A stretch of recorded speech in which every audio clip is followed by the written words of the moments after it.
Naroda road પર આવેલા કુબેરેશ્વર મહાદેવ ખાતેથી ચોંકાવનારી ઘટના સામે આવે છે, જેમાં અય્યાસ પુત્રવધુએ સાસુ સસરાની જિંદગીને નર્ક બનાવી દીધી છે. જેથી દિવ્યાંગ સાસુ અને સસરા દરની ઠોકરો ખાવા મજબૂર બન્યા છે. વૃદ્ધ બહાદુર ચાવલાના પુત્ર સૂરજના લગ્ન વર્ષ 2011માં પંજાબના લુધિયાના ખાતે રહેતી સંતોષ ચિતારા સાથે થયા હતા. જ્યારે પુત્ર સૂરજ ઓફિસ જતો રહેતો અને બાળકો શાળાએ જતા ત્યારે પુત્રવધુ મોબાઈલમાં વિડીયો કોલિંગ કરી પરપુરુષો સાથે બીભત્સ વાતો કરતી હતી. સસરા બહાદુરભાઈએ આ અંગે પુત્રવધુને ટોકતા તેણે ગળું દબાવી દેવાની ધમકી આપી હતી.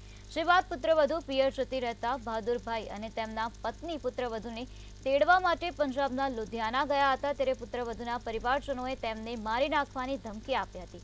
પુત્રવધુ અને તેના પરિવારજનો તમે વૃદ્ધાશ્રમમાં જતા રહેશો અને 25 લાખ રોકડા આપશો તો જ સાસરીમાં આવીશ તેમ કહ્યું હતું. ત્યારે આ મામલે સસરાએ વ્યાભિચારી પુત્રવધુ સામે કૃષ્ણનગર પોલીસ સ્ટેશનથી માંડી પોલીસ કમિશનર અને ગૃહમંત્રીને પણ લેખિતમાં ફરિયાદ કરી છે. कमरे के अंदर ये लंगी पड़ी थी, 2-3 आदमी इसके साथ में थे, तो वो देख लिया तो हम इसको बाप को फ़ोन किया, इसकी बहन को फ़ोन किया, तो वो भी हमारे को ऐसा बोला तुम गुरदासपुर में निकल जाओ, और दूसरे तीसरे दिन आकर अपनी बेटी को लेकर चले गए. उसके बाद में हमने ना कंप्लेंट करी ना कुछ भी नहीं किया. हमारी गहरी इज्जत का सवाल था, तो उसके बाद में बाप लेकर चले गया. उसके बाद में हम 3-4 आदमियों को भेजे, 6 दफ़ा गए हम लोग.